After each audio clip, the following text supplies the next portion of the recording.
Selamat datang lagi di channel Brainfest.id yang membahas tentang ringkasan buku-buku yang bisa merubah hidupmu. Oke, sekarang kita lanjutkan pembahasan kemarin tentang buku Think, Grow and Rich karya dari Napoleon Hill. Pernah nggak sih kamu punya sebuah ide yang menurutmu brilian banget? Entah itu ide buat ngebangun bisnis baru, ide buat bikin konten kreatif di media sosial, atau mungkin sesederhana keputusan buat resign dari kerjaan yang toksik demi ngejar karir impianmu. Pas ide itu muncul, kamu ngerasa semangat banget. Kamu udah bayangin indahnya kalau ide itu berhasil, uangnya ngalir, dan hidupmu berubah. Tapi tebak apa yang terjadi kemudian? Seminggu berlalu, sebulan berlalu, sampai tahun berganti, ide itu tetap cuma jadi draft usang di dalam otakmu. Kamu terjebak dalam pusaran mikir, nimbang-nimbang untung rugi, ketakutan, sampai akhirnya ide itu basi. Atau yang paling menyakitkan, kamu melihat orang lain mengeksekusi ide yang sama persis dan mereka sukses besar. Kalau kamu pernah atau bahkan sering ngerasain fase ini, kamu sebenarnya lagi mengalami salah satu penyakit paling mematikan dalam dunia produktivitas, yang disebut sebagai analisis paralisis atau kelumpuhan akibat terlalu banyak analisis dan tidak berani mengambil keputusan. Di dalam bab ini, Napoleon Hill bakal ngebongkar habis dua pilar utama yang menjadi pembeda paling kontras, paling radikal, antara orang yang cuma ditakdirkan jadi penonton kesuksesan orang lain dengan orang yang beneran jadi pelakon utamanya. Dua pilar itu adalah decision, keputusan tegas, dan persistence, kegigihan tanpa batas. Kalau di bagian sebelumnya kita udah belajar soal gimana cara mengumpulkan pengetahuan khusus dan mengasah imajinasi kreatif, maka bab ini adalah bahan bakar utama untuk menggerakkan seluruh mesin tersebut. Tanpa dua pilar eksekusi maut ini, semua ilmu yang kamu punya, semua gelar yang kamu raih, dan semua rencana indah di kertas cuma bakal jadi tumpukan teori yang berdebu dan gak menghasilkan uang sepeser pun. Mari kita bedah poin pertama yang sering banget menjebak kita semua. Kenapa orang gagal sering terlalu lama ragu? Napoleon Hill melakukan riset yang luar biasa mendalam selama lebih dari 2 dekade. Dia mempelajari perilaku ribuan orang yang hidupnya pas-pasan atau gagal secara finansial, dan mengontraskannya dengan ratusan miliarder dunia yang punya kekayaan di atas rata-rata. Dari riset puluhan tahun itu, Hill menemukan satu fakta psikologis yang sangat menarik. Dia mendapati bahwa salah satu penyebab paling umum dari kegagalan manusia adalah penundaan, alias kebiasaan memelihara keraguan.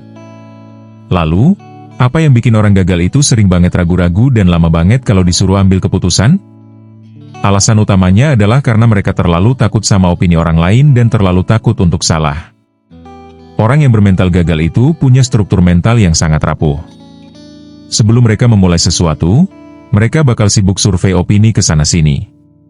Mereka nanya ke teman tongkrongan, nanya ke saudara, nanya ke tetangga yang bahkan gak paham sama sekali tentang esensi bisnis yang mau dijalani. Celakanya, opini itu adalah komoditas paling murah yang ada di planet bumi ini. Semua orang punya opini, dan semua orang siap membagikannya secara gratis, bahkan orang yang hidupnya sendiri berantakan pun bakal dengan sangat sok tahu ngasih opini negatif ke kamu. Ketika orang bermental gagal ini dengar satu komentar miring aja, misalnya kayak, "Halah jualan kayak gitu MAH di pasar udah banyak yang bangkrut," atau, "Zaman sekarang kok mau spekulasi, mending kerja kantoran aja yang aman gajinya pasti," di titik itulah nyali mereka langsung ciut. Keraguan di dalam kepala mereka yang awalnya cuma sekecil biji sawi, tiba-tiba membesar jadi tembok raksasa yang mengunci langkah mereka. Akhirnya, mereka memutuskan untuk nggak ngapa-ngapain. Mereka menyerahkan kemudi takdir hidup mereka kepada opini-opini murah orang lain. Mereka terlalu lama ragu sampai akhirnya kesempatan emas itu lewat begitu saja dan diambil orang yang lebih berani.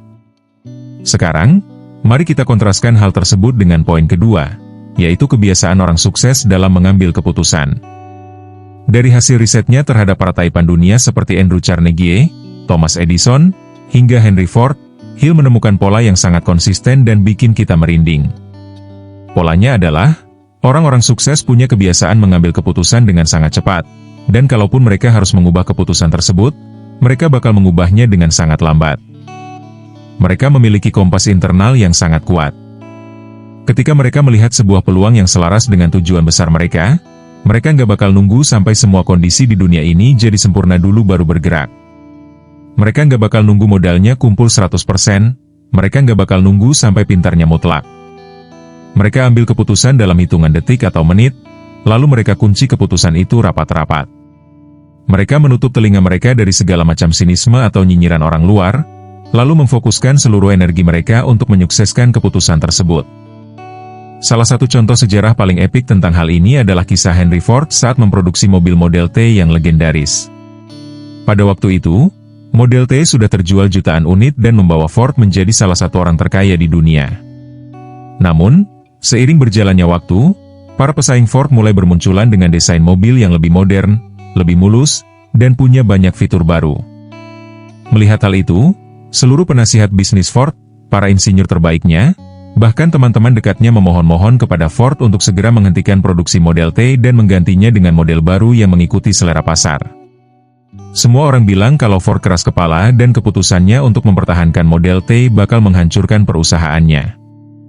Tapi apa yang dilakukan oleh Henry Ford?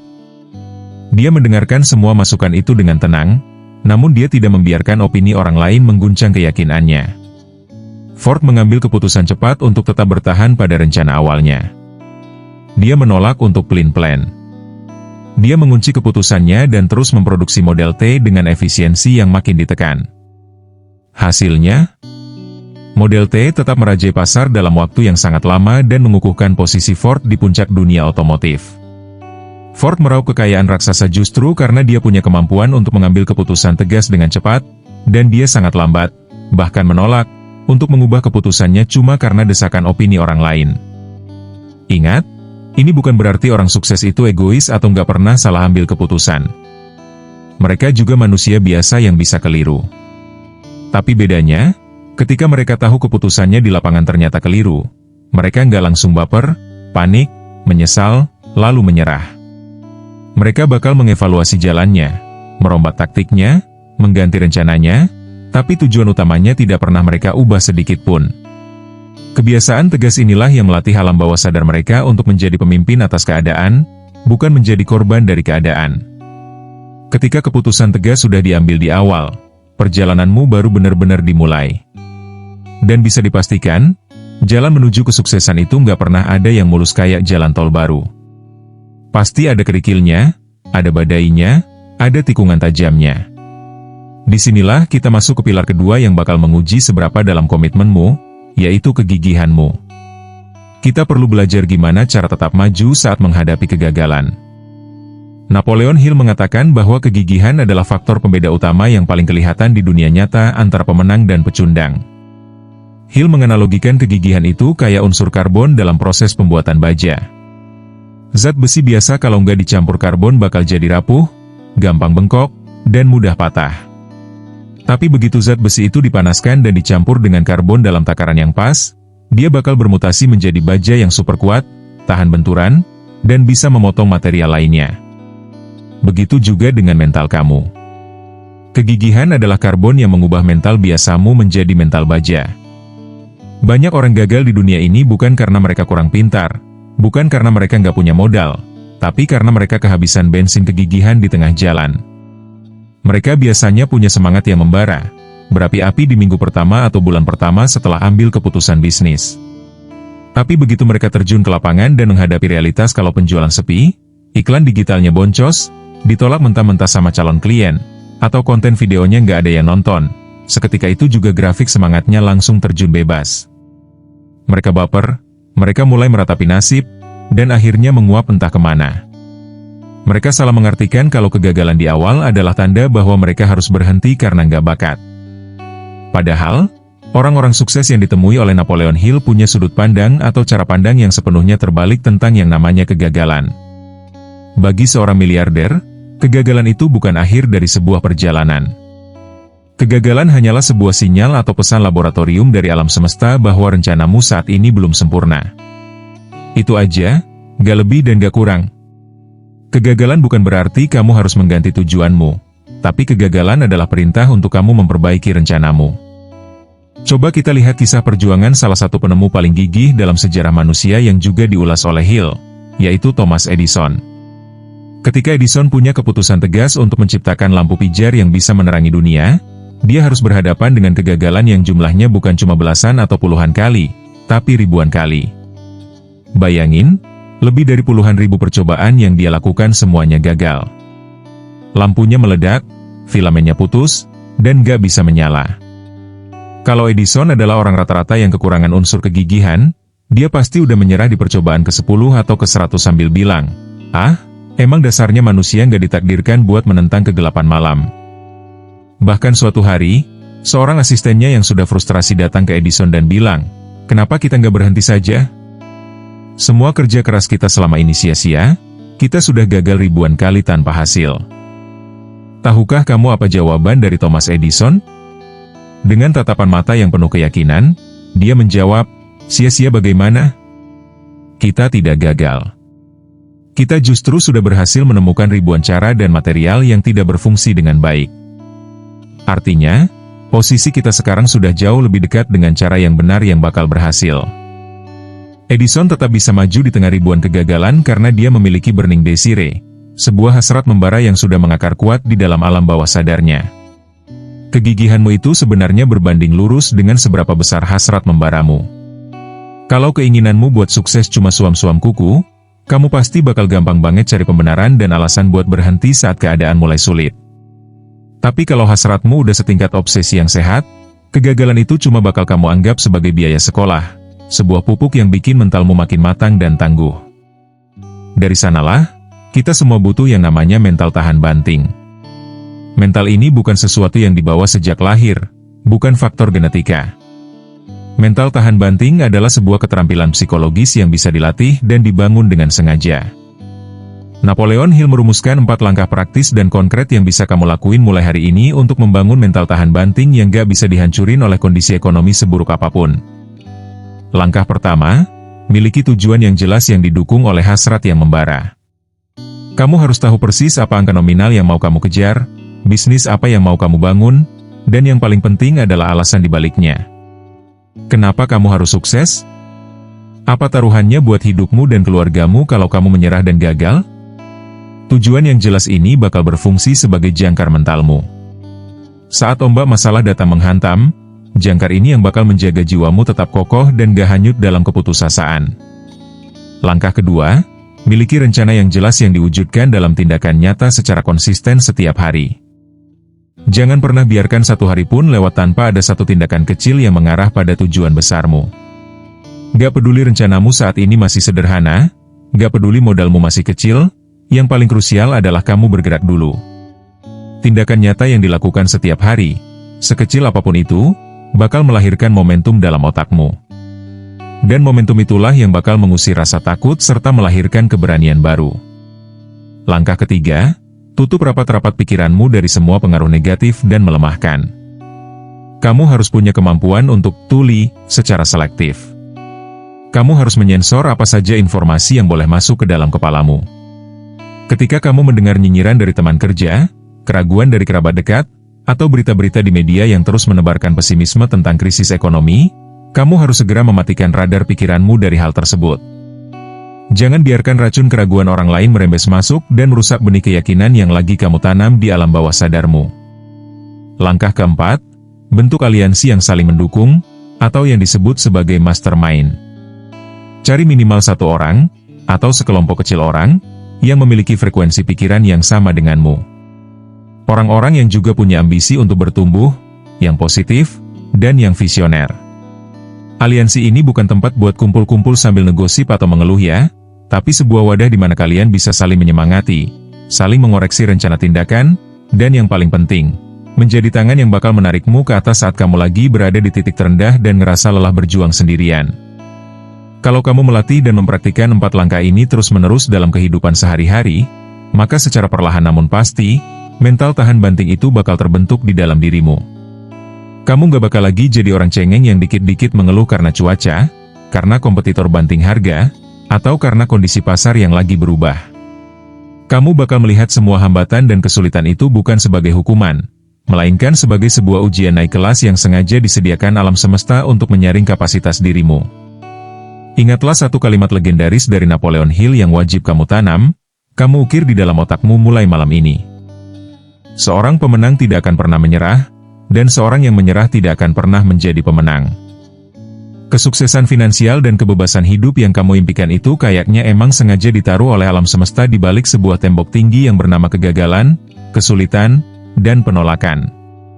Tembok raksasa itu dibangun bukan untuk menghentikan langkahmu, bukan untuk bikin kamu miskin selamanya. Tembok itu ada justru untuk menyaring, untuk memisahkan antara orang-orang yang cuma sekadar pengen kaya dengan orang-orang yang benar-benar layak untuk kaya. Tembok itu menguji seberapa besar hasrat membaramu, seberapa tegas keputusan yang kamu ambil, dan seberapa gigih perjuanganmu dibandingkan dengan jutaan orang biasa di luar sana yang langsung balik kanan dan menyerah saat pertama kali kepala mereka membentur tembok tersebut.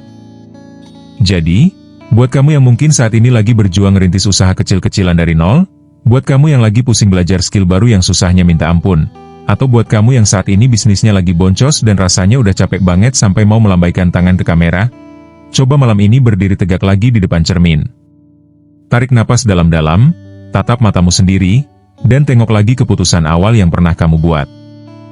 Jangan pernah biarkan opini murah orang lain atau kegagalan sementara mendikte akhir dari cerita hidupmu. Robohkan rencanamu yang hancur, buat rencana baru yang lebih matang bersama aliansimu, langsung ambil tindakan pertama besok pagi. Tapi ingat, jangan pernah ubah 1 senti pun tujuan besarmu. Tetaplah melangkah dan tetaplah gigih, karena kamu gak pernah tahu, bisa jadi kesuksesan besar yang selama ini kamu tangisi dan kamu impikan itu sebenarnya cuma berjarak 1 jengkal lagi di depan langkah kakimu yang saat ini sedang kelelahan. Di bagian sebelumnya, kita udah bedah habis soal gimana caranya mengambil keputusan tegas dan membangun kegigihan sekelas Henry Ford atau Thomas Edison untuk menabrak tembok kegagalan.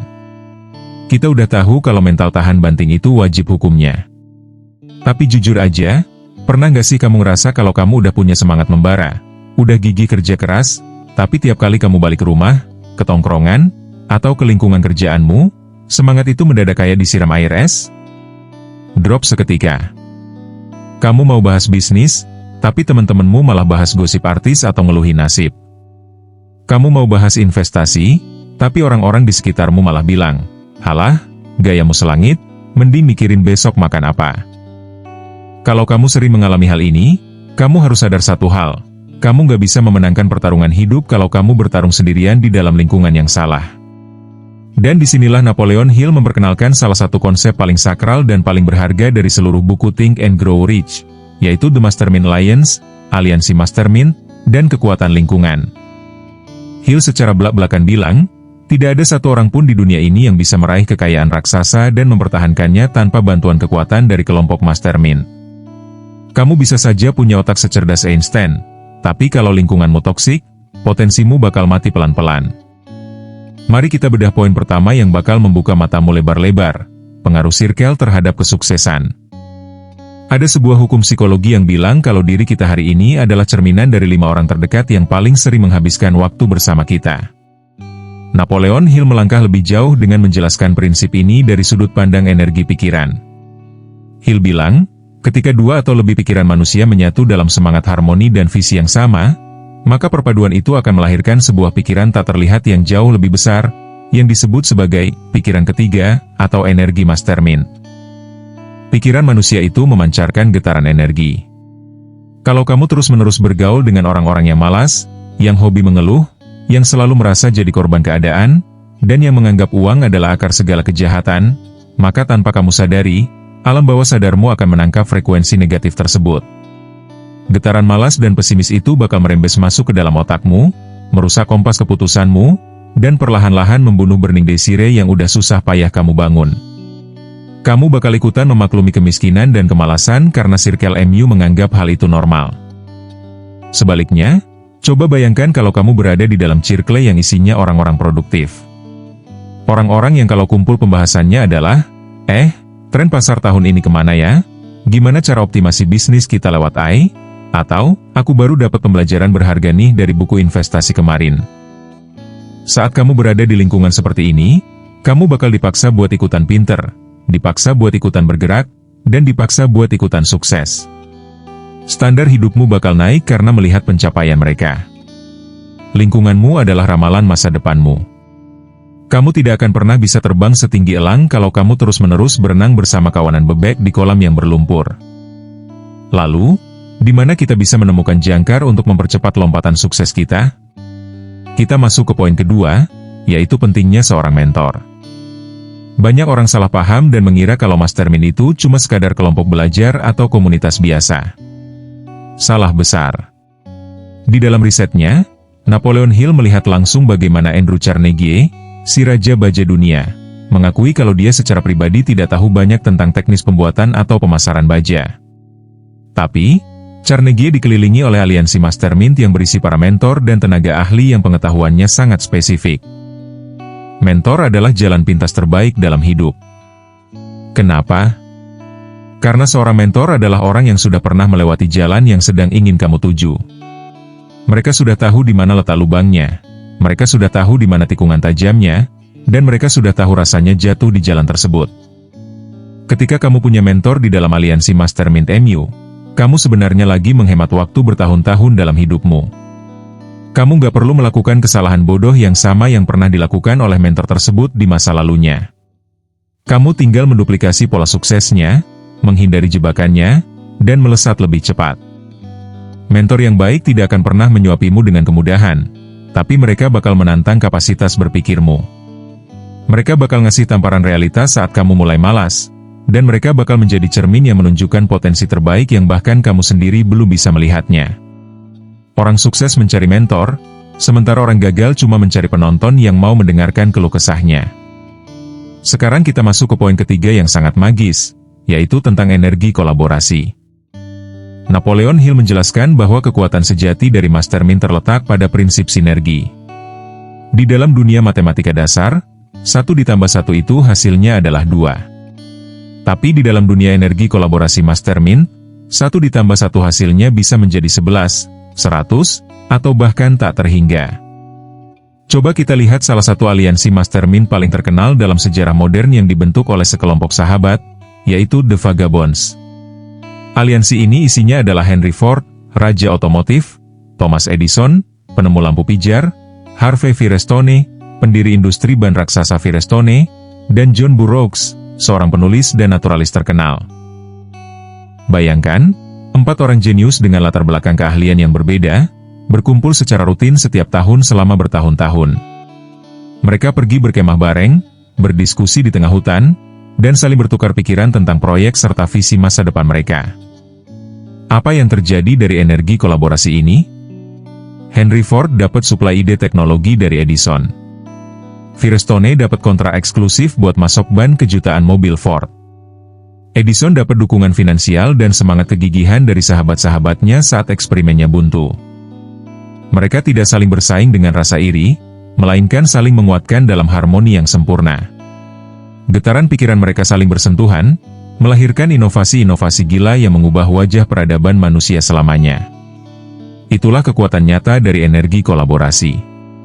Ketika kamu berkolaborasi, kamu sedang melipat gandakan kekuatanmu dan menutupi semua kelemahan pribadimu menggunakan kelebihan orang lain. Setelah tahu betapa dahsyatnya efek aliansi ini, pertanyaannya adalah, gimana cara memilih lingkungan dan anggota Mastermind yang tepat? Karena kalau kamu salah pilih, aliansi ini justru bisa berubah jadi senjata makan tuan yang menghancurkanmu dari dalam. Napoleon Hill memberikan panduan ketat dan hati-hati dalam memilih anggota Mastermind atau lingkungan terdekatmu. Ada 3 kriteria mutlak yang gak bisa dinegosiasikan. Kriteria pertama, harus ada keselarasan visi dan tujuan dasar. Ini adalah syarat nomor 1. Kamu tidak boleh memasukkan orang yang memiliki sifat egois, hobi berdebat kusir, atau orang yang punya agenda tersembunyi untuk menjatuhkan anggota lain. Semua orang di dalam kelompokmu harus menyetujui satu tujuan besar bersama tanpa ada rasa iri dengki. Jika ada satu saja orang yang membawa energi negatif atau rasa cemburu atas kesuksesan anggota lain, maka seluruh energi Mastermind kelompok tersebut akan langsung hancur seketika. Kriteria kedua, harus memiliki keahlian atau sudut pandang yang beragam. Jangan membentuk kelompok yang isinya semua orang jago di bidang yang sama persis. Kalau kamu jago jualan, cari partner yang jago di bidang operasional, dan cari mentor yang jago di bidang strategi makro atau keuangan. Keragaman keahlian inilah yang membuat keputusan kelompok menjadi sangat matang, objektif, dan kaya akan solusi kreatif dari berbagai sudut pandang. Kriteria ketiga, harus memiliki integritas dan komitmen total. Pilih orang-orang yang kata-katanya bisa dipegang. Orang yang punya komitmen untuk terus belajar dan bertumbuh. Mastermind bukan tempat untuk orang-orang yang malas yang cuma mau mendompleng kesuksesan orang lain. Setiap anggota harus memberikan nilai tambah, harus berkontribusi, dan harus siap melangkah bersama dalam suka maupun duka. Lalu, gimana kalau saat ini kamu berada di posisi di mana kamu ngerasa nggak punya akses ke orang-orang hebat seperti itu? Kamu hidup di lingkungan yang sangat biasa, terpencil, atau bahkan toksik. Gimana cara mulainya? Napoleon Hill ngasih solusi cerdas yang bisa kamu praktikkan malam ini juga, yaitu lewat konsep Invisible Mastermind atau aliansi tak terlihat. Kalau kamu belum bisa bertemu fisik dengan para mentor hebat atau miliarder, kamu bisa mengundang mereka ke dalam pikiranmu lewat karya-karya mereka. Ketika kamu membaca buku Think and Grow Rich ini, kamu sebenarnya lagi berdiskusi langsung dan menyerap isi kepala Napoleon Hill. Ketika kamu dengerin naskah ini, dengerin audiobook, atau nonton kisah sukses para tokoh dunia, kamu lagi menyelaraskan frekuensi pikiranmu dengan frekuensi mereka. Kamu lagi mengadopsi cara berpikir mereka menjadi cara berpikirmu. Di era digital seperti sekarang, batasan fisik itu udah hancur. Kamu bisa memilih lingkungan digitalmu sendiri. Kamu bisa memilih siapa yang kamu follow di media sosial, konten apa yang masuk ke berandamu setiap hari, dan grup komunitas online apa yang kamu ikuti. Jadikan internet sebagai gerbang utama untuk membangun aliansi mastermind globalmu. Jangan pernah meremehkan kekuatan lingkungan, karena lingkunganmu perlahan tapi pasti sedang membentuk siapa dirimu di masa depan. Taruh dirimu di tempat di mana kamu dipaksa untuk tumbuh. Cari orang-orang yang levelnya berada di atasmu. Orang-orang yang bikin kamu ngerasa kecil, tapi memicu ambisimu untuk mengejar ketertinggalan. Bukan orang-orang yang bikin kamu ngerasa paling hebat, tapi membuatmu mandek dalam keangkuhan. Ingat pesan ini, kesuksesan sejati adalah produk dari akumulasi kekuatan, dan kekuatan terbesar di bumi ini lahir dari persatuan pikiran manusia yang bergerak harmonis menuju satu tujuan yang mulia. Mandiri itu bagus, tapi bersinergi lewat mastermind adalah cara para miliarder dunia menaklukkan kemustahilan dan mencetak kekayaan mereka. Musuh terbesar yang paling sering menggagalkan impianmu itu sebenarnya bukan kompetitor bisnis yang modalnya miliaran, bukan juga kondisi ekonomi atau kebijakan pemerintah. Musuh terbesar itu nyata-nyata ada di dalam cermin saat kamu berkaca di pagi hari. Musuh itu bernama ketakutan. Di bagian penutup dari mahakarya Think and Grow Rich, Napoleon Hill secara khusus membahas bab yang sangat krusial, yaitu tentang gimana cara mengendalikan pikiran pelajaran terbesar dari seluruh risetnya. Hill menekankan bahwa semua formula gila yang udah kita bahas dari awal, mulai dari hasrat membara, visualisasi, autosugestion, hingga aliansi mastermind, gak akan pernah bekerja kalau isi kepalamu masih digembok oleh rasa takut. Hill memetakan ada 6 ketakutan dasar yang paling sering melumpuhkan manusia. Takut miskin, takut dikritik orang, takut sakit, takut kehilangan cinta, takut jadi tua, dan takut mati. Dari ke-6 hal itu, 2 hantu paling menyeramkan bagi kita yang lagi berjuang mengejar kesuksesan adalah takut miskin dan takut dikritik. Ketakutan ini sifatnya kayak rem tangan. Kamu udah injak gas semangat dalam-dalam, tapi rem tangannya masih kamu tarik kencang-kencang. Hasilnya, kamu cuma bakal diam di tempat, mesin otakmu jebol, dan kamu stres sendiri. Cara untuk mengalahkan rasa takut ini sebenarnya sederhana secara psikologi. Kamu harus sadar bahwa ketakutan hanyalah sebuah keadaan mental. Dan karena dia adalah keadaan mental, pikiran kamu punya kendali mutlak untuk mengubahnya. Rasa takut tidak punya kekuatan apapun sampai kamu sendiri yang memberi mereka makan lewat fokus dan kecemasanmu. Lalu, gimana cara menerapkan isi buku klasik ini dalam kehidupan modern kita sekarang? Buku ini ditulis puluhan tahun lalu, tapi rumusnya abadi karena yang dibahas adalah psikologi manusia. Di era digital saat ini, di mana arus informasi mengalir sangat deras, cara menerapkannya adalah dengan menjadi kurator atau penjaga gerbang pikiranmu sendiri. Zaman dulu, Napoleon Hill menyuruh kita menuliskan formula 6 langkah di kertas dan membacanya keras-keras. Di zaman modern, kamu bisa memanfaatkan teknologi. Jadikan target spesifikmu sebagai wallpaper smartphone yang kamu lihat ratusan kali sehari. Gunakan aplikasi pengingat untuk melakukan afirmasi fajar dan malam. Ubah feed media sosialmu menjadi lingkungan mastermind digital yang terus menyuapi alam bawah sadarmu dengan ilmu, bukan dengan drama atau gosip yang bikin cemas. Ingat, kesuksesan finansial yang sesungguhnya membutuhkan mindset sukses jangka panjang. Orang-orang gagal di era modern adalah mereka yang terjebak dalam mentalitas pengennya serba instan. Baru mulai bisnis sebulan, pengen langsung dapat miliaran. baru bikin konten seminggu, pengen langsung viral dan dapat endorse. Ketika realitas nggak sesuai ekspektasi, mereka langsung menyerah dan bilang kalau rumusnya nggak bekerja. Padahal, para miliarder dunia membangun kekayaannya dengan prinsip akumulasi. Sukses jangka panjang adalah hasil dari kemenangan-kemenangan kecil yang konsisten setiap hari. Ini tentang komitmen untuk terus mengasah pengetahuan khusus kamu, tetap gigih saat rencana awalmu berantakan, dan menjaga keharmonisan aliansi bisnismu dalam hitungan tahun, bukan hari. Sebagai penutup emosional dan tak keawai paling powerful dari seluruh perjalanan kita membedah buku ini, saya ingin kamu merenungkan hal ini baik-baik. Tuhan atau alam semesta sudah memberikan satu-satunya hak istimewa yang paling mahal kepada manusia, yaitu kendali penuh atas pikiran kita sendiri.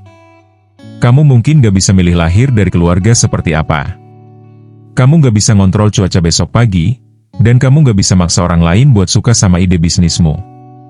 Tapi, apa yang terjadi di dalam tempurung kepalamu, apa yang kamu percayai, dan keputusan apa yang kamu ambil atas hidupmu itu adalah 100% hak prerogatifmu. Kekayaan itu hanyalah akibat. Pikiranmu adalah sebabnya. Jangan pernah biarkan masa lalumu yang kelam, modalmu yang minim, atau omongan miring dari orang-orang skeptis di sekitarmu mendikte masa depanmu. Kalau Thomas Edison yang tuli dan Henry Ford yang miskin bisa mengubah dunia dengan kekuatan pikiran mereka, maka tidak ada alasan bagi kamu untuk menerima nasib biasa-biasa saja. Mulai malam ini, ambil kendali itu. Bakar jembatan kemalasan di belakangmu, kunci keputusanmu untuk sukses, dan melangkahlah dengan kegigihan seorang pemenang. Karena dunia ini terlalu luas dan terlalu indah kalau hanya kamu habiskan untuk menjadi penonton keberhasilan orang lain.